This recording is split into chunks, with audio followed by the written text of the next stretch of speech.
నమస్కారం. ప్రేక్షకులందరికీ శుభోదయం. ఈనాటి శుభయోగం శీర్షికన పూజా విధి విధానంలో ఉన్నటువంటి ముఖ్యమైన అంశాలేంటో పరిశీలిద్దాం. మన భారతీయ సనాతన సంస్కృతి సంప్రదాయాల్లో, ఆచార వ్యవహారాల్లో, పూజా విధి విధానంలో కొన్ని ప్రత్యేకతలు ఉన్నాయి. ఆ ప్రత్యేకతలను ఆచరించడం ద్వారా సమస్త శుభాలను సిద్ధింపజేసుకోవచ్చు.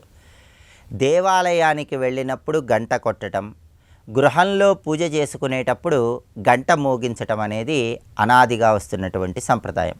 గంట కొట్టడం వెనుక అద్భుతమైన అంతరార్థం ఉంది. ఆగమార్థంతు దేవానాం గమానార్థంతు రాక్షసాం కురు ఘంటారావం తత్ర దేవతాహ్వాన లాంఛనం అంటుంది శాస్త్రం. అంటే రాక్షస శక్తులను తొలగింపజేయటానికి, దేవతా శక్తులను ఆహ్వానించటానికి గంటను మోగిస్తున్నాను అని చెప్పటమే ఈ శ్లోకంలో ఉన్న అంతరార్థం. కాబట్టి గృహంలో గంటను మోగిస్తూ పూజ చేసిన, దేవాలయానికి వెళ్ళినప్పుడు గంట మోగించిన దేవతాశక్తుల సంపూర్ణమైన అనుగ్రహం కలుగుతుంది. దేవాలయానికి వెళ్ళినప్పుడు గంట మోగించే విషయంలో ముఖ్యమైన విధి విధానాలు పాటించాలి. దేవాలయం లోపలికి వెళ్ళేటప్పుడు గంటను 3 సార్లు మోగించాలి. మళ్ళీ దేవాలయం నుంచి దర్శనం చేసుకుని బయటికి వచ్చాక కూడా గంట మోగించాలి. అలాగే దేవాలయంలో దైవాన్ని దర్శనం చేసుకున్నాక శటగోపాన్ని తప్పనిసరిగా శిరస్సు మీద పూజారులు ఉంచుతారు. ఆ శటగోపాన్ని శిరస్సు మీద ఉంచటం ద్వారా ఆ దైవం యొక్క పరిపూర్ణమైనటువంటి అనుగ్రహం కలుగుతుంది. అలాగే దేవాలయంలో భగవద్ దర్శనం అయిన తర్వాత తీర్థాన్ని స్వీకరించాలి. అకాల మృత్యుహరణం సర్వవ్యాధి నివారకం సమస్త పాపక్షయకరం శ్రీ పరమేశ్వర పాదోదక పావనం శుభం. అంటే అపమృత్యు దోషాలన్నీ తొలగింపజేసుకోవటానికి, సర్వ పాపాల నుంచి బయటపడటానికి, సమస్త శుభాలు చేకూరటానికి తీర్థం స్వీకరించాలి. తీర్థాన్ని ఎప్పుడూ కూడా 3 సార్లు తీసుకోవాలి. 3 సార్లు తీర్థం ఎందుకు తీసుకోవాలంటే ఆధ్యాత్మిక, ఆది దైవిక, ఆది భౌతిక అనే 3 రకాలైన తాపాల వల్ల కలిగే అనారోగ్య సమస్యలన్నీ పోగొట్టుకోవటానికి తీర్థాన్ని స్వీకరించాలి. దేవాలయంలో దైవాన్ని దర్శించుకొని బయటికి వచ్చాక ఆలయంలో కొద్దిసేపు కూర్చోవాలి. దేవాలయంలో ఇచ్చిన ప్రసాదాన్ని ఆలయంలోనే స్వీకరించాలి. దేవాలయం నుంచి గృహానికి వచ్చిన తర్వాత వెంటనే కాళ్ళు కడుక్కోకూడదు. గృహంలో కూర్చున్న తర్వాత భగవన్నామాన్ని జపించుకొని ఒక ముహూర్త కాలం తర్వాత 48 నిమిషాల తర్వాత మాత్రమే కాళ్ళు కడుక్కోవాలి. కాబట్టి దేవతా సంబంధమైనటువంటి ఆరాధనల్లో, దేవాలయ దర్శనాల్లో ఈ ముఖ్యమైన విధి విధానాలు పాటించండి. దైవం సంపూర్ణమైన అనుగ్రహానికి సులభంగా పాత్రులకండి. రేపటి శుభయోగం శీర్షికన గోచార పరంగా గురుగ్రహ ప్రభావం 12 రాశుల మీద ఎలాంటి ప్రభావాన్ని కలిగింపజేస్తుందో, గురువు అనుకూలించాలంటే ఎలాంటి విధి విధానాలు పాటించాలో పరిశీలిద్దాం. నమస్కారం.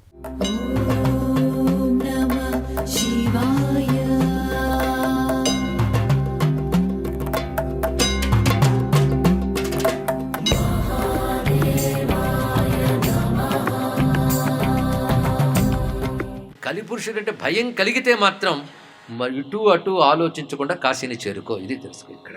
కనుక కలి నుంచి బయటపడాలంటే కాశీని ఆశ్రయించాలి, మరొకటి లేదు. ఇంత కలిని పట్ల నీకు నిజంగా భయం ఉంటే ఇంకా కాశీని ఎందుకు చేరుకోలేదు అని అడుగుతారు ఋషులు. నిజంగా కలి పట్ల నీకు భయం ఉంటే ఇంకా కాశీని ఎందుకు చేరుకోలేదు? ఇది కలిదోషం పోగొట్టగలిగేది ఇది. ఎందుకంటే కలిదోషం ఎలాంటిది అంటే ఓటి కుండలో నీరు పోయడం లాంటిది అన్నాడు ఇక్కడ. కలిలో సాధన అలాంటిది. రంధ్రం పడిన కుండలో నీరు పోస్తున్నా నింపేనండి, ఏం నింపో అంత కారిపోతుంటుంది ఇక్కడ. అలాగే కలికాలంలో ఏ సాధనలు చేసినా పోతూ ఉంటాయి, తెలుసుకో ఇక్కడ. మరి ఎక్కడికి? అదే కాశీని ఆశ్రయించేవనుకో ఇప్పుడు చెప్పినవి ఏది చేసినా ధరించిపోతావు. అది కలి యొక్క గొప్పతనాల్లో ఒకటి. అది ఏంటి? కాశీని ఆశ్రయిస్తే ధరించిపోవచ్చు కలిలో. ఇక్కడ మాత్రం ఏమీ అవడు చేయలేడు ఇక్కడ కలిని.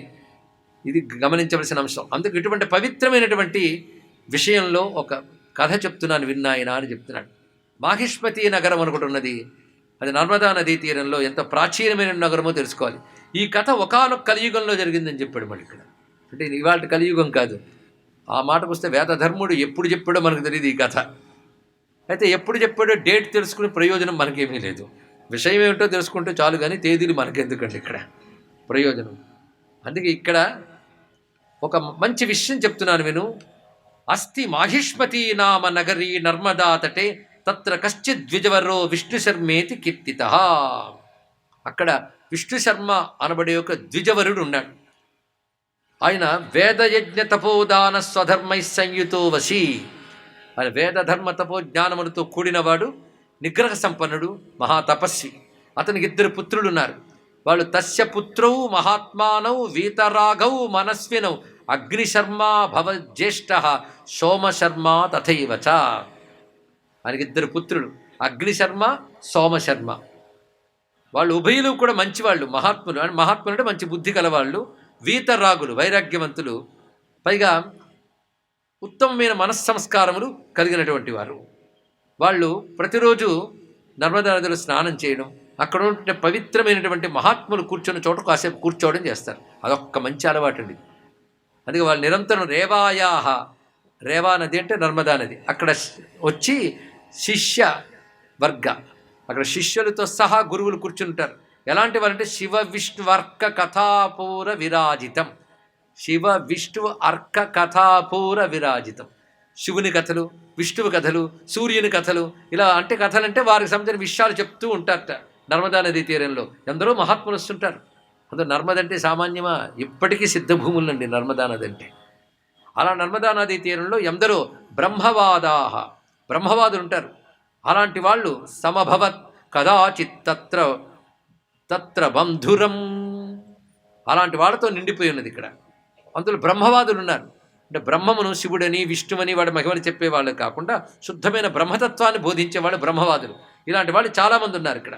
అలాంటి చోటుకు వచ్చి వాళ్ళు వింటూ ఉన్నారు. పైగా ఒక్కొక్కరు ఎలా ఉన్నారంటే, కొంతమంది అద్భుతమైన యోగ మార్గాల్లో ఆహార త్యాగం చేసిన వాళ్ళు కొందరు, ప్రాణాయామ పరాయణులు కొందరు, అంతర్ముఖ దృష్టి కలిగిన వారు కొందరు, వివిధ సాధకులు ఉన్నారు.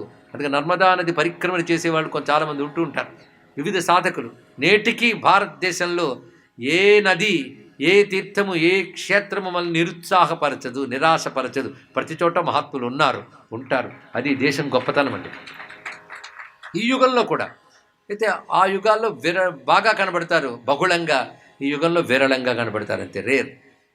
మొత్తానికి అలా ఉంటూ ఉంటే అక్కడ కూర్చుని వాళ్ళు మాట్లాడుతుంటే వీళ్ళిద్దరూ స్నానం చేసి వింటూ ఉన్నారు. పెద్దవాళ్ళు మాట్లాడుతుంటే వినడం ఒక యోగం ఉండే. ఏ మంచి మాటలు వస్తాయో, మంచి మాటల కోసం అలా తెరుచుకు కూర్చోవాలి. ముచ్చుపు చిప్ప తెరుచుకున్నట్లుగా వాడు హృదయం తెరుచుకుని మంచి మాటలు వింటే మంచి మాటలు చినుకులే ముత్యాలు అవుతాయండి తర్వాత ఇక్కడ. అలా వినాలి ఒక్కొక్కటి కూడా. అంతేగాని ఆయన చెప్తుంటాడు మధ్యలో లేపండి వింటూ ఉంటానని కాకుండా అంత శ్రద్ధగా వినగలిగితే ధన్యులవుతారు. వీళ్ళు అక్కడ కూర్చుని ఎత్ర తీర్థ విశేషేతు, పైగా తీర్థ విశేషముల గురించి మాట్లాడుతున్నారు. అప్పుడు అనేక మంది మహర్షులు కూర్చున్నారు అక్కడ, ఒక్కొక్కరు సామాన్యులు గారు. అన్ని తీర్థములు గొప్పవని ప్రతి గ్రంథం చెప్తోంది ఇక్కడ. అయితే ఏ తీర్థాన్ని ఆశ్రయిస్తే అన్ని తీర్థాలను ఆశ్రయించినట్టుంటుంది. ఎత్ర నారాయణ సాక్షాత్ దృశ్యతే చ అనుభూయతే, ఎక్కడ నారాయణుడు కనబడతాడో అనుభవానికి వస్తాడో. ఎత్ర దేవ్యో దేవి మహాదేవ సోమః సాక్షాత్ కృపానిధి, ఎక్కడ దేవి అమ్మవారు, అలాగే సా ఉమః ఉమాసహితుడైనటువంటి శివుడు సాక్షాత్కరిస్తారో, అలాగే ఎక్కడ సాక్షాత్క్రియతే సర్వాత్మా విఘ్నో గణాధిప, విఘ్నములకే విఘ్నమైన గణపతి ఎక్కడ సాక్షాత్కరిస్తాడో. ఎత్ర తు ద్వాదశాదిత్యా బ్రహ్మాద్యా దేవతాగణా, ద్వాదశాదిత్యులు బ్రహ్మాది గణములు ఉంటారో. భజతాం సర్వలోకానాం సిద్ధిం యచ్చంతి మానితాః, ఏవం ప్రశ్న సమావాయం కథయంతు ద్విజోత్తమాః. ఇన్ని ఒక్కచోట ఉండే కావాలి మాకు. ఒక్కొక్క క్షేత్రంలో ఒక్కొక్క గొప్పతనం చెప్పారు. అన్ని క్షేత్రాల గొప్పతనం ఎక్కడ ఉంటుంది, ఎక్కడికి వెళితే ప్రతి దేవత అనుభవం ఉంటుంది. ఎందుకు కొన్ని శైవ క్షేత్రాల్లో శివానుగ్రహం, కొన్ని వైష్ణవ క్షేత్రాల్లో విష్ణు అనుగ్రహం, శక్తి క్షేత్రాల్లో శక్తి అనుగ్రహం ఉంటుంది. కానీ ఏ దేవతైనా అనుగ్రహించే క్షేత్రం ఏదైనా ఉందా? ఎందుకంటే ఇది కలి. ఒక్కొక్క చోట సాధన చేసి ఎలా ఉందో పరిశీలించుకుని మళ్ళీ విఫలమైపోతూ ఉంటే సమయం వ్యర్థమవుతూ ఉంటుంది ఇక్కడ. అటువంటప్పుడు కలిలో సులభంగా తరించడానికి ఏమిటి ఉపాయం చెప్పండి అని చర్చ చేస్తే ఆ మహర్షులందరూ అందులో ఒక పెద్ద ఆయన్ని అడిగట్టు, నువ్వేది చెప్తావు వింటాం, మాకన్నీ ఏవో చదివాం మేము చెప్తాం, కానీ నీ మాట మాకు శిరోధార్యం, అంతిమ నిర్ణయం, నువ్వు చెప్తావా అని అడిగితే అప్పుడు చెప్తున్నాడు ఆ పెద్ద ఆయన, శైవో మృకండుతనయ స్మృత్వా వచనమబ్రవీత్. మృకండుతనైన మార్కండేయ స్వామి అప్పుడు చెప్తూ, అహో మాయా భగవతి విష్ణోర్మోహకరీ నృణాం అవిముక్తే విద్యమానే బ్రహ్మ విష్ణు శివాశ్రయే మృగయంత్యఘనాశాయ భోగమోక్షాద్ విమోహితాః. అయ్యా విష్ణుమాయ అంత గొప్పది, ఆ విష్ణుమాయ ప్రభావం చేతనే అవిముక్తం అంటూ ఉంటూ ఉంటే దాన్ని విడిచిపెట్టి ఎక్కడెక్కడో ఆశ్రయిస్తున్నారు మానవులు అన్నాడు. ఇది మొదటి మాట మార్కండేయుడు చెప్పినటువంటి. అంటే ఇంత చెప్పినా వెళ్ళలేదు అంటే మాయ అంత గట్టిస్తుమా అంతే. ఎందుకంటే కాశీ అనేది బ్రహ్మానందస్య జనని బ్రహ్మాది పరిసేవితాం సుకృతై సర్వత పూర్ణాత్. అది సుకృతములు అన్నిటి ఫలితంగా లభించేటువంటి కాశీక్షేత్రము బ్రహ్మానందమునకు తల్లి. అంటే బ్రహ్మానందాన్ని కలిగించేది, బ్రహ్మాది దేవతల చేత సేవించబడేది. అలాంటి కాశీ ఉంటూ ఉంటే రాగాది మలములు పోగొట్టుకోవడానికి కాశీ కంటే సాధన ఏమున్నది? శృత్వా మహర్షిభి, ఈ విధంగా చెప్పగానే మహర్షులందరూ విని ఆ నిర్ణయాన్ని ఆమోదించి ఆనందంగా ఎక్కడి వారు అక్కడికి వెళ్ళిపోయారు. ఈ అన్నదమ్ములిద్దరూ ఇప్పుడు చర్చలో పడ్డారు. విన్నావా? కనుక నేను మాత్రం నా జన్మ చరితార్థం చేసుకోవడానికి కాశీకి వెళ్ళిపోతాను సుమా, అక్కడే ఉంటాను, నువ్వు రాకూడదు అని సోమశర్మతో అగ్నిశర్మ అన్నాడు. స్వస్తి.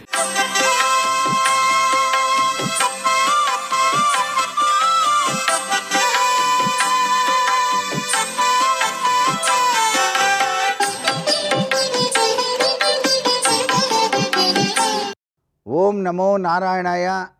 ఓం నమశివాయ. శ్రీమాత్రే నమః. స్థితిపతి, నిధిపతి, ప్రియపతి, గణపతి అని చెప్పేసి మనకు శాస్త్రాలు అభివర్ణిస్తున్నాయి. ఆయన గకార ప్రియుడు కూడాను. గంగా, గోవు, గాయత్రి ఇవన్నీ గకారంలోనే ముడివడి ఉన్నాయి. మనం ఇంట్లో ప్రతినిత్యం పూజ చేసేటప్పుడు ఔపోసనకి వాడేటువంటి నీరు ఏ రోజు నీరు ఆ రోజే వాడతాం. కానీ కాశీ వెళ్ళి మనం కనుక గంగను తెస్తే ఆ గంగ నీరు అనేటువంటిది సంవత్సరం పాటు కూడా వాడుకోవచ్చు. దీనిలో గొప్ప పరమార్థ లక్షణం ఉంది. కాశీ అంత దివ్యక్షేత్రం. శివుని యొక్క జటాజూటంలో ఉండేటువంటి గంగ పరమ పవిత్రంగా ఆమె ఆ నీటిని ప్రసాదించింది కాబట్టే ఎన్ని సంవత్సరాలైనా ఆ నీరు చెడిపోదు. పెద్ద సైంటిఫిక్ రీజన్ కూడా ఉంది దాంట్లో. ఇక్కడ మనం పూజ చేసేటప్పుడు వినాయక స్వామి వారికి బుధవారం నాడు వివాహం కావటం కోసం కూడాను ఒక ప్రత్యేక పూజ చేయవచ్చు. ఎందుకంటే గణపతి వివాహానికి పెద్దగా అంగీకరించలా పుట్టినప్పటి నుంచి కూడా. ఆయన తపస్సు చేసుకుంటున్నప్పుడు ఒక కన్య నేను వివాహం చేసుకుంటానని వస్తే ఆయన ఆమెని శపించాడు కూడా. ఆమె మరలా కూడా శపించింది. తర్వాత ఆమె తులసిగా మారిపోయింది. అది వేరే కథ. ఏది ఏమైనప్పటికీ కూడాను వివాహంలో ఆటంకాలు తొలగిపోయి చూసిన సంబంధం చక్కగా పరిపూర్ణంగా దాంపత్య సుఖంతో వారు కలకాలం జీవించాలంటే వినాయకుని యొక్క అనుగ్రహం కూడా ఉండాలి. అందుచేత వినాయకుని యొక్క రాతి విగ్రహానికి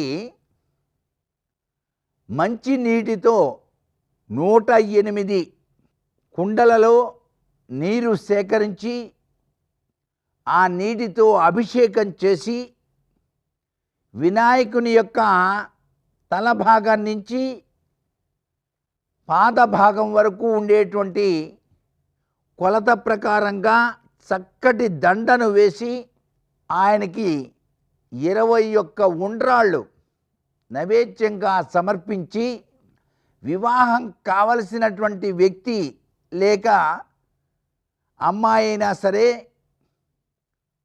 పురుషులు స్త్రీలు ఎవరైనా సరే ఈ ప్రక్రియను బుధవారం నాడు ఆచరించి ఆ ఉండ్రాళ్లను 21 మందికి కనుక పంచినట్లయితే జన్మాంతరాల రీత్యా వచ్చేటువంటి వివాహ వ్యవస్థలో ఉన్నటువంటి అపశృతులన్నీ తొలగిపోయి వీరు కర్మరీత్యా ఈ జన్మలో ఎవరిని వివాహం చేసుకోవాలో వారు వచ్చి వీరిని వివాహం చేసుకునే శక్తిని ప్రసాదిస్తాడు ఆ స్థితిపతి, నిధిపతి, గణపతి. సర్వే జనా సుఖినో భవంతు.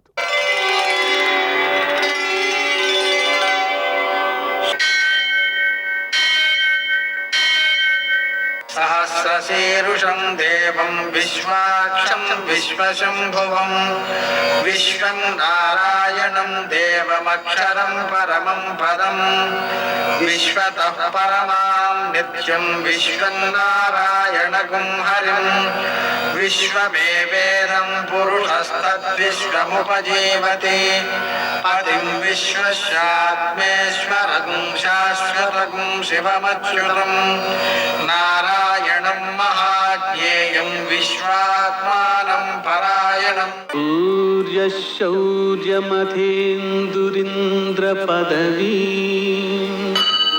सन्मङ्गलं मङ्गलम् ఆపదామపహర్తారం దాతారం సర్వసంపదాం లోకాభిరామం శ్రీరామం మోక్షదంతం నమామ్యహం. నేటి కాలమాన విశేషాలను గమనిద్దాం. స్వస్తి శ్రీ చాంద్రమాన విశ్వావసునామ సంవత్సరం ఉత్తరాయణం, గ్రీష్మ ఋతువు జ్యేష్ఠమాసం, కృష్ణపక్షం బుధవారం. సూర్యోదయం 5:46 సూర్యాస్తమయం 6:48. తిథి సప్తమి, మధ్యాహ్నం 1:31 వరకు. నక్షత్రం పూర్వాభాద్ర రాత్రి 12:19 వరకు. వర్జం ఉదయం 7:12 నుంచి 8:46 వరకు. దుర్ముహూర్తం మధ్యాహ్నం 11:51 నుంచి 12:43 వరకు. అమృతకాలం సాయంకాలం 4:33 నుంచి 6:06 వరకు.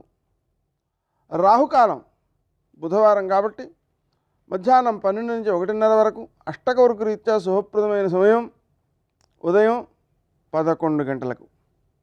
నేటి విశేషం, బుధవారం 1:30 తర్వాత అష్టమి కూడా కలుస్తుంది కాబట్టి బుధాష్టమిగా గ్రహించి దానాధికాన్ని చూసుకోవచ్చు. బుధవారం కాబట్టి బుధవారం రోజున రాముని యొక్క గాథ బాలరామాయణం పిల్లల చేత చదివించడం, హయగ్రీవునికి పూజ చేయించడం, హయగ్రీవుని యొక్క ప్రీతికి హయగ్రీవం అనే పిండి వంట, అది ఎలాగంటే పెసలతో పాయసం అన్నమాట, చేసి స్వామికి నివేదించి ప్రసాదం పిల్లల చేత తినిపించడం.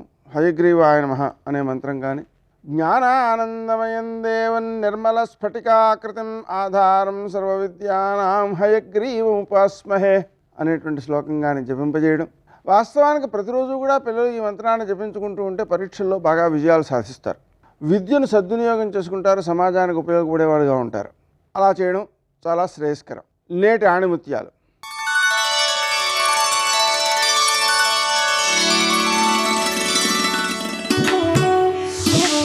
కొన్నిసార్లు మన మంచితనమే మనల్ని ఒంటరిని చేస్తుంది. అది మనకు అర్థం కాదు. అర్థమయ్యే సమయానికి మన దగ్గర ఏమీ ఉండదు.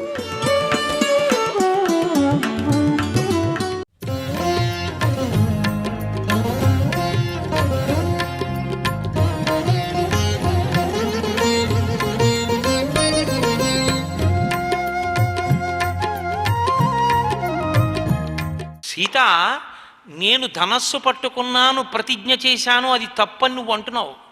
అసలు నేను క్షత్రియుణ్ణి కనుక నా సహజ ధర్మం ఏమిటి? రక్షణ. ఎవరికి రక్షణ? ఎవరు బలహీనులో వాళ్ళని రక్షించాలి. బ్రాహ్మణులు ఏం చేస్తున్నారు? ఋషులు అరణ్యంలో కూర్చుని తపస్సు చేసుకుంటున్నారు. వాళ్ళు ముక్కు మూసుకుని పరమేశ్వరుణ్ణి ధ్యానం చేసుకుంటున్నారు. రాక్షసులు ఏం చేస్తున్నారు? వాళ్ళని చంపి వాళ్ళ మాంసం తింటున్నారు. అంత దుష్కృత్యం చేస్తున్న రాక్షసుల్ని సంహరిస్తాను, మిమ్మల్ని కాపాడతానని నేను అడగాలి, నేను అనాలి క్షత్రియుణ్ణి కనుక. నేను అనలేదు, వాళ్ళు నన్ను అడిగారు రక్షించమని. నేను ఎంత పొరపాటు చేశాను? 14 ఏళ్ళు ఏదో ప్రశాంతంగా నేను గడిపెడిపోయేదానికి నాకెందుకు వచ్చిన గొడవని నేను చూస్తూ ఊరుకుంటే ఇంకా నా క్షాత్రధర్మం ఏమిటి? ఎందుకు క్షత్రియుడిగా పుట్టినట్టు? ఎందుకు రాజకుమారుడిగా బతుకుతున్నట్టు? నా మానన నేను ఎక్కడ ఏ అన్యాయం జరిగినా చూస్తూ ఊరుకుని వెళ్ళిపోవడానికే కాదు. సీత, నా ధర్మమును నేను నిర్వర్తించడంలో ఒకవేళ అటువంటి పరిస్థితే ఏర్పడితే ధర్మానికి నీకు, ధర్మానికి లక్ష్మణుడికి, ధర్మానికి నాకు మధ్యలో ఘర్షణ వస్తే ధర్మం కోసం నిన్ను దూరంగా పెట్టేస్తాను, లక్ష్మణుడిని దూరంగా పెట్టేస్తాను తప్ప ధర్మాన్ని దూరంగా పెట్టను. రామాయణంలో అదే జరిగింది. చివరికి ధర్మాన్నే పట్టుకుంటాను. కానీ సీత, నువ్వన్నావే నా మీద ప్రేమతో, ఏమండి మీకు ఎందుకండి అని, నీ ప్రేమకి తగినట్టు ఒక భర్త గురించి ఆర్తితో ఒక భార్య ఎలా మాట్లాడాలో అంత ప్రేమగా మాట్లాడాడు. నీ వంటి భార్య దొరకడం నా అదృష్టం, ఇంతకన్నా ఐశ్వర్యం నాకు ఇంకోటి ఉండదు, నువ్వు నాకు తగిన భార్య అన్నాడు. సీతమ్మ కూడా శబాష్, ఎంత ధర్మం చెప్పారండి. నిజం, మీరు చేయకపోతే రాక్షస సంహారం ఎవరు చేస్తారు? బ్రాహ్మణులు అడిగిన తరువాత కూడా చంపకపోతే ఇంకెందుకు? కాబట్టి మీరు ధర్మమునందున్నారంది. ఇద్దరి మధ్య భేదాభిప్రాయం వస్తుంది, కానీ దాన్ని శాస్త్రంతో ముడివేసి మాట్లాడుకుంటారు. ఏది చెయ్యవలసినది, ఏది చెయ్యకూడనిది, ఏది చెయ్యవలసినదో ఎవరు ధార్మికంగా చెప్పారో వాళ్ళతో రెండో వాళ్ళు రాజీ పడతారు. రాజీ పడ్డం అంటే సమన్వయాన్ని కుదుర్చుకుంటారు తప్ప అది ఊరికే నా మాట వినలేదు, నా మాట వినలేదు, నా మాట వినలేదు అని సతాయించేయడం కింద ఉండదు. చక్కటి సమన్వయంతో దాంపత్యం నడుస్తూ ఉంటుంది. అసలు శ్రీరామాయణంలో దాంపత్యాలకి పతాక స్థాయి అద్భుతమైనటువంటి ఒక హారాన్ని వేసినటువంటి సర్గ చిట్ట చివర, అయోధ్యకాండ చిట్ట చివర వచ్చినటువంటి సర్గలు. సీతారాములిద్దరూ అత్రి అనసూయల ఆశ్రమంలోకి వెళ్ళారు. అత్రి మహర్షి బాగా వృద్ధుడైపోయాడు. సీతారామ లక్ష్మణుల్ని చూశాడు, ముగ్గురిని స్వాగతం పలికాడు. స్వాగతం పలికి ఆయన ఒక మాట అన్నాడు. తన భార్య గొప్పతనాన్ని చెప్పడానికి చాలామంది పురుషులు ఇష్టపడరు. ఎంతో సంతోషంగా అత్రి మహర్షి రాముడితో చెప్పాడు, రామ నా భార్య అనసూయ, అటు వెడుతోంది ఆవిడ, చూపించాడు. గాలికి అరిటి చెట్టు వణికిపోయినట్టు వణికిపోతోంది ఆవిడ, వృద్ధురాలైపోయింది. ఈమె కొన్ని వేల సంవత్సరములు తపస్సు చేసింది. రామ తపస్సు చేసి జలములు ఇంకిపోతే గంగా నదిని మళ్ళీ ప్రవహింపచేసింది. 10,000 సంవత్సరములు క్షామం వస్తే ఈమెయే అన్నం పెట్టింది. కొన్ని వేల సంవత్సరములు తపస్సు చేసింది. వివాహం చేసుకున్న నాటి నుండి నన్ను అనుగమించడం తప్ప ఈమెకి ఇంకొకటి తెలియదు. నన్నంత అనుగమించిన మహాపతివ్రత ఈమె. తన తపశ్శక్తితో సూర్యోదయ సూర్యాస్తమయాల్ని ఆపేసింది. ఈమె తన తపశ్శక్తితో కౌశికుని భార్య అడిగితే మళ్ళీ ఆ సూర్యోదయం అయ్యేటట్టుగా చేసి మరణించిన ఆమె భర్త తిరిగి బతికేటట్టుగా అనుగ్రహించింది. పొంగిపోయాడు రామచంద్రమూర్తి. సీతారామ లక్ష్మణులు ప్రణమిల్లారు. అమ్మా సీతమ్మ అని పిలిచి, రామా నీ భార్యని అనసూయ దగ్గరికి పంపు అన్నాడు. సీత వెళ్ళి ఆవిడికి నమస్కరించి ఆవిడ దగ్గర కూర్చో అన్నాడు రాముడు. లోపలికి వెళ్ళింది. అనసూయ వణికిపోతోంది, వృద్ధురాలైపోయి కూర్చునుంది ఆసనంలో. సీతమ్మ తల్లి ప్రదక్షిణ పురస్సరంగా వెళ్ళింది ఆవిడ దగ్గరికి. వెళ్ళి నమస్కరించి, అమ్మా మీ ఆరోగ్యం బాగుందా అని అడిగింది. చాలా సంతోషం అమ్మా అని ఆవిడంది.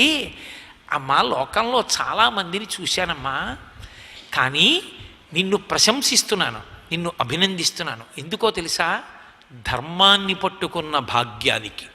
సర్వం శ్రీ ఉమామహేశ్వర పరబ్రహ్మార్పణమస్తు. స్వస్తి.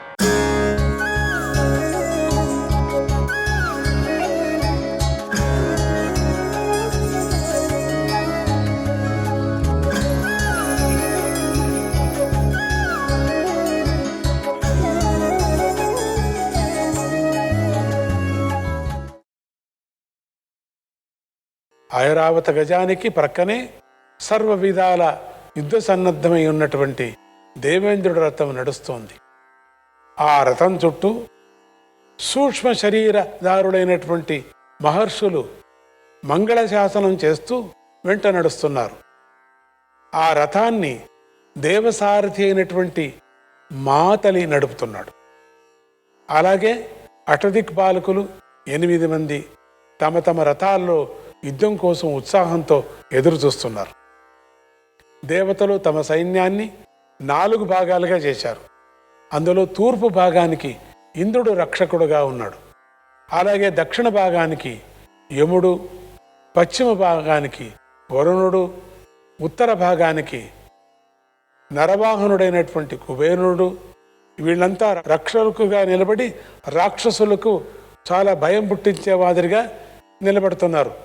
అట్లా రక్షకులుగా నిలబడ్డాడు. అలాగే సూర్య భగవానుడు, చంద్రుడు, వాయువు మొదలైన దేవతా శ్రేష్ఠులు తమ తమ ఆయుధాలతో పరివారంతో యుద్ధానికి సిద్ధంగా ఉన్నారు.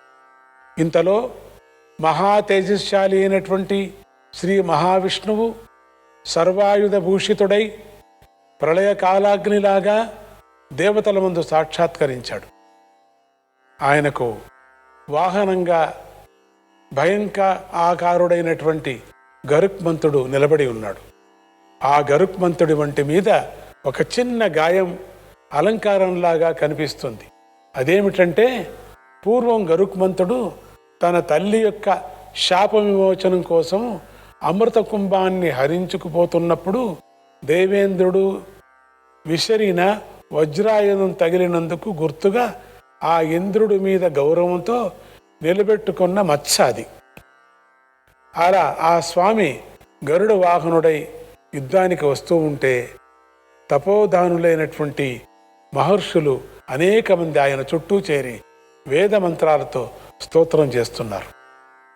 దేవతాపక్షంలో బృహస్పతి మీకు శుభం కలుగుగాక జరుగుగాక అని దేవతలను ఆశీర్వదిస్తున్నారు. అటు రాక్షస పక్షంలో శుక్రాచార్యుడు కూడా రాక్షసులకు అలాంటి ఆశీస్సులనే ఇస్తున్నాడు. ఈ విధంగా రెండు పక్షాల్లోనూ మహావీరులంతా ఆకాశంలోని మహానక్షత్రాల వలె వెలిగిపోతూ ఒకరినొకరు కనబడుతున్నారు కనుక ఆ యుద్ధానికి తారకమయ సంగ్రామము అనే పేరు ఏర్పడింది. ఈ రోజుల్లో సైనిక చర్యలు మొదలైన వాటిని మనం ఏమంటున్నాం? ఆపరేషన్ బ్లూ స్టార్ అంటున్నాం కదా.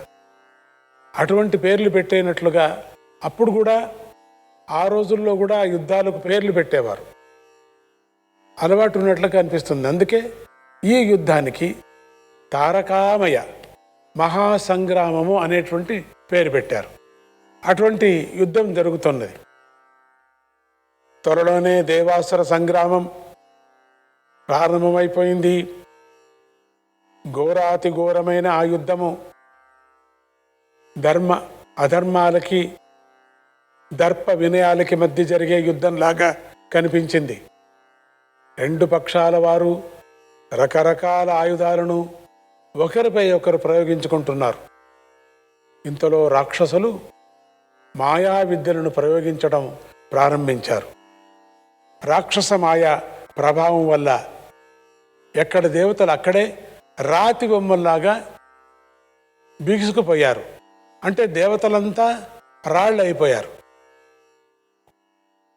ఇది గమనించిన దేవేంద్రుడు తన మంత్రబలంతో రాక్షసుల మాయాపాశాలను ఛేదించి తానే స్వయంగా యుద్ధంలోకి దూకి ముందు వరుసలో ఉన్నటువంటి రాక్షసులను సంహరించి అది చాలక తామసాస్త్రం అనేటువంటి విచిత్రమైనటువంటి అస్త్రం ప్రయోగించాడు. ఆ తామసాస్త్ర ప్రభావం వల్ల నలుదిక్కులు కారుచీకట్లు కుమ్ముకుపోయాయి. దేవతలెవరో రాక్షసులెవరో కనిపించుకోకుండా పోయింది. కానీ దేవతలు త్వరలోనే తేరుకొని రాక్షసులను గుంపులు గుంపులుగా నరికివేయసాగారు. ఈ దశలో మాయాసురుడు తేరుకొని ఓర్వాగ్ని అస్త్రము అనేటువంటి అస్త్రాన్ని ప్రయోగించాడు. ఈ అస్త్రం పూర్వము ఓర్వాగ్ని అనబడే అగ్ని చేత సృష్టించబడినటువంటి మాయామయమైనటువంటి అస్త్రం అది. ఇది అగ్నిజ్వాలను వెదజల్లుకుంటూ నలుదిక్కులు తిరిగేసరికి దేవేంద్రుడు కల్పించినటువంటి అంధకారం మాయమైపోయింది.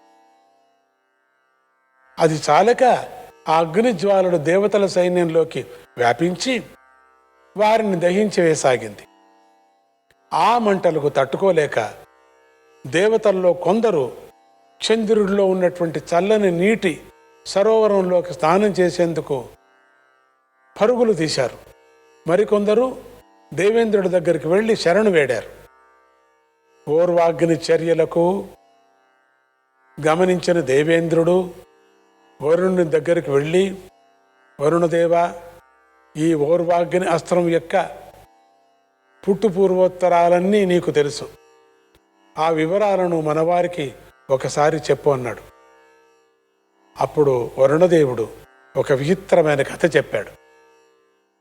పూర్వము హిరణ్యకశిపుడు రాజ్యం చేస్తున్న కాలంలో ఓర్వుడు అనే మహర్షి ఉండేవాడు. ఆయన ఘోరాతి ఘోరమైన తపస్సు చేస్తూ ఉండేవాడు.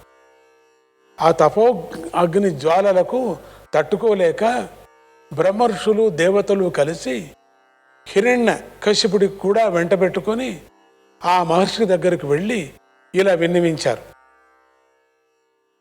ఓ మహర్షి, నీలాంటి అతి తీవ్రమైన తపశ్చర్య స్వభావం కలిగినటువంటి బ్రహ్మర్షుల వల్ల అనేక బ్రహ్మర్షి వంశాలు అంతరించిపోతున్నాయి. నీ విషయమే తీసుకుంటే నీ గోత్రంలో అన్ని శాఖలు అంతరించిపోయాయి. నువ్వొక్కడవే మిగిలావు. నువ్వు కూడా వంశం మాట ఆలోచించకుండా తపస్సులో మునిగిపోయి ఉన్నావు. ఇలా బ్రహ్మర్షి గోత్రాన్ని క్రమక్రమంగా అంతరించిపోతే ఇక వేదధర్మం వ్యాపించేది ఎలా? అందువల్ల నువ్వు కొంచెం శాంతించి చల్లగా ఆలోచించు. ఎవరైనా ఒక భార్యను స్వీకరించి వంశం నిలిపే ప్రయత్నం చెయ్యి అని అన్నారు. ఆ మాటలు విన్న ఓర్వ మహర్షి కొంచెం కుస్సుబుస్సులాడుతూ ఇలా అన్నాడు. ఓ బ్రహ్మర్షులారా, బ్రాహ్మణులకు తపస్సే ముఖ్యమని బ్రహ్మదేవుడు శాసించిన విషయం మీకు తెలియదా? తపస్సుకు బ్రహ్మచర్యమే ముఖ్యమని మీకు తెలియదా? మన బంధువర్గాల్లో కొందరు వాయుభక్షకులై, కొందరు జలభక్షకులై, కొందరు ఎండు గింజలను నలిమి తినేవారై, మరికొందరు వడ్లను రాళ్లతో దంచి ఆ గింజలే ఆహారంగా తీసుకునేవారై సాక్షాత్తుగా పరమాత్మలో లీనమైపోవడం కోసం తీవ్ర తపస్సులు చేయడం అనాదిగా వస్తున్న ఆచారమని నీకు తెలియదా? నిజానికి ధైర్యం అనేది బ్రహ్మచర్యంలోనే ఉంది. తపస్సు అనేది బ్రహ్మచర్యంలోనే ఉంది. యోగం అనేది బ్రహ్మచర్యంలోనే ఉంది. బ్రహ్మచర్యాన్ని మించిన తపస్సు లేనే లేదు. మీరు అటువంటి బ్రహ్మచర్యాన్ని పనిగట్టుకొని నిందించడం తగునా? బాగుందా? అసలైన వంశం పెరగాలంటే భార్య ఉండి తీరవలసిందేనా? అంతకంటే మన దగ్గర వేరే మార్గం లేదా? బ్రహ్మదేవుడు మొట్టమొదట్లో భార్యను దగ్గర పెట్టుకునే సృష్టి ప్రారంభించాడా? బ్రహ్మదేవుడికి భార్య ఉందా? కనుక మీలో నిజమైన తపోబలం ఉంటే మీరు భార్యల మాట వదిలేసి మానసిక విధానంలో పుత్రవృష్టి చేయండి. నేను ఇప్పుడు అలా వృష్టి చేసి చూపిస్తాను, చూడండి అని అన్నాడు. పూర్వ మహర్షి ఇలా పలికి వెంటనే తన కుడి తొడను ఒక అరణిగా భావించి, అనగా ఆ తొడనే ఒక కొయ్య దిమ్మెలా భావించి దాని మీద ఒక దర్భపుల్లతో కొద్దిగా మథనం చేశాడు. అందరూ చూస్తుండగానే ఆ కొద్దిపాటి మథనంలో నుంచి మహోగ్రజాలమైనటువంటి అగ్నిపుత్రుడు ఒకడు జన్మించాడు. ఆ కుర్రవాడి శరీరంలో నుంచి పెళ్ళుపుకిన వస్తున్నటువంటి జ్వాలలు ఆ పుల్లల్లో పని లేకుండానే, కట్టె పుల్లలతో పని లేకుండానే పెట్టరేగిపోతున్నాయి. పూర్వ మహర్షి యొక్క తొడలో నుంచి, ఊరులో నుంచి కదా పుట్టిన వ్యక్తి కనుక ఆ అగ్నిపుత్రుణ్ణి మహర్షులంతా ఓర్వుడు అని పిలిచారు. ఆ ఓర్వుడు బాలుడు పుడుతూనే మహోగ్రుడై వాక్కుతో, నాన్నగారు నాకు ఆకలిగా ఉంది, నన్ను వదిలిపెట్టండి, నేను ఈ ముల్లోకాలను మింగేస్తానన్నాడు. పూర్వ మహర్షి సమాధానం చెప్పే లోపలే అక్కడ తటారున బ్రహ్మదేవుడు ప్రత్యక్షమయ్యాడు. ఆయన వస్తూనే పూర్వ మహర్షిని చాలా మెచ్చుకుంటూ ఇలా అన్నాడు. పూర్వ, నీ తపస్సు అద్భుతం, నీ సృష్టి అద్భుతం, నీ పుత్రుడి ప్రతాపం అద్భుతం. నీకు నేను ఒక సహాయం చేయదలుచుకున్నాను. నీ కొడుకుకి ఒక మంచి నివాస స్థానాన్ని, అమృతం వంటి ఆహారాన్ని కూడా ఏర్పాటు చేస్తాను. నువ్వు అంగీకరిస్తే నేను ఈ మహర్షులు కూడా సంతోషిస్తాం అని ఆ మాట విని ఓర్వ మహర్షి చాలా సంతోషించి బ్రహ్మదేవుడు చేయబోయే ఏర్పాట్ల వివరాలని చెప్పమని అడిగాడు. బ్రహ్మదేవుడు ఇలా చెప్పాడు. ఓర్వ మహర్షి, మహాసముద్ర మధ్యలో వడవాయుముఖం అనేటువంటి పేరు గల ప్రదేశం ఉంది. వడవ అంటే గుర్రం, గుర్రపు ముఖం అంటే సుడిగుండాన్ని పోలినటువంటి ఆకారం కనుక ఆ ప్రదేశానికి వడవాయుముఖం అనే పేరు వచ్చింది. అది నిజానికి నా యొక్క జలమయ స్వరూపాలే ఒకటి. నీ పుత్రుడికి ఆ వడవాముఖ జలాన్ని నిత్య ఆహారంగా ఏర్పాటు చేస్తాను. అతని నివాస స్థానం కూడా అదే. ప్రళయకాలం వచ్చేదాకా నీ కొడుకు అక్కడే ఉంటాడు. ప్రళయం వచ్చేసరికి నేను నీ కొడుకు కలిసి ముల్లోకాల్ని మింగేస్తాం. నిజానికి నీ కొడుకుకి దేవాసురాది సమస్త ప్రాణి జలాన్ని మింగే వేసేటువంటి శక్తి ఉంది. అయినా కూడా నా ఆజ్ఞా బలం వల్ల జలాన్ని ఆహారంగా స్వీకరిస్తూ ప్రస్తుతానికి వడవాముఖ స్థానంలోనే నివసించుగాక అని అన్నాడు. బ్రహ్మదేవుడి మాటలకు ఊర్వ మహర్షి తన కొడుకు ఇద్దరూ అంగీకరించారు. వెంటనే ఔర్వాగ్నిపుత్రుడు తనలోని తేజస్సును కొంత తనలో దాచేసుకొని మరికొంత తన తండ్రిలో ప్రవేశపెట్టి మిగిలిన తేజోభాగంతో సముద్ర గర్భంలోకి ప్రవేశించాడు. అది గమనించిన దేవతలు, బ్రహ్మర్షులు, బ్రహ్మదేవుడు సంతోషించి అమ్మయ్య అని ఊపిరి పీల్చుకొని ఊర్వ మహర్షి దగ్గర సెలవు తీసుకొని ఎవరిదో వాళ్ళు వెళ్ళిపోయారు. వారితో వచ్చినటువంటి హిరణ్యకశిపుడు మాత్రము ఒక పక్కన నక్కి ఉండి అందరూ వెళ్ళిపోయాక ముందుకు వచ్చి ఊర్వ మహర్షికి సాష్టాంగ వందనాలు చేసి ఇలా విన్నవించాడు. భగవన్, ఊర్వ మహర్షి, నీ చరిత్ర నిజంగా అద్భుతంగా ఉందయ్యా. మహానుభావ, నువ్వు ముల్లోకాల సాక్షిగా మహా అద్భుతం చేసి చూపించావు. నీ తపశ్శక్తికి బ్రహ్మదేవుడే తృప్తి పడిపోయాడు.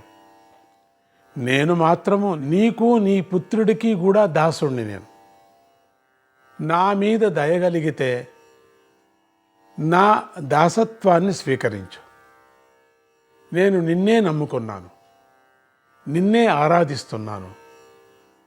అటువంటి నాకు కష్టాలు వస్తే అది నీకే అవమానం కదా అని అన్నాడు. హిరణ్యకశిపుడి వినయానికి, మాట నేర్పుకి కరిగి నీరైపోయినటువంటి ఊర్వ మహర్షి ఇలా అన్నాడు. హిరణ్యకశిపు రాక్షస, నువ్వు రాక్షసుడివైనా గొప్ప తపస్వివి. అలాంటి నువ్వు నన్ను గురువుగా స్వీకరిస్తున్నావు. నేను ధన్యుణ్ణి కూడా అయ్యాను. నా తపస్సు ద్వారా జన్మించిన ఈ అగ్ని వల్ల నీకు ఎటువంటి భయము కలుగదు. అదే కావలసింది. వాడికి అన్ని కోరికలు కోరుకున్నాడు కదా, ఎక్కడెక్కడే అపాయం దొరుకుతుందో అందుకని అన్ని ఉపాయాలు కనిపెట్టి ఇట్లా చేసుకున్నాడు. ఈ అగ్నితో కూడా ఏం కాకూడదు కదా అని చెప్పేశాడు. దాని నుంచి నీకేమీ భయం లేదని. అదిగాక నా పుత్రుడు నిర్మించిన ఈ అగ్నిమయమైన మాయను నేను నీకు దానం చేస్తాను, స్వీకరించు. ఈ అగ్నిని మామూలు అగ్ని ముట్టుకోలేదు, ఎప్పటికీ కూడా ముట్టుకోలేదు. అటువంటిది అగ్ని ఇది. ఈ మాయాగ్ని నీవు ప్రయోగించినప్పుడల్లా నీ శత్రువులను దహించి వేస్తుంది, నీ వారిని రక్షిస్తుంది. అయితే ఈ అస్త్రము నీ జీవితకాలం వరకే పరిపూర్ణ ప్రభావంతో పనిచేస్తుంది. నీ తర్వాత నీ వంశం వారికి ఇది కొంత పని చేస్తుంది, కానీ పూర్తిగా పనిచేయదు. దీన్ని జాగ్రత్తగా వాడుకో అని అన్నాడు.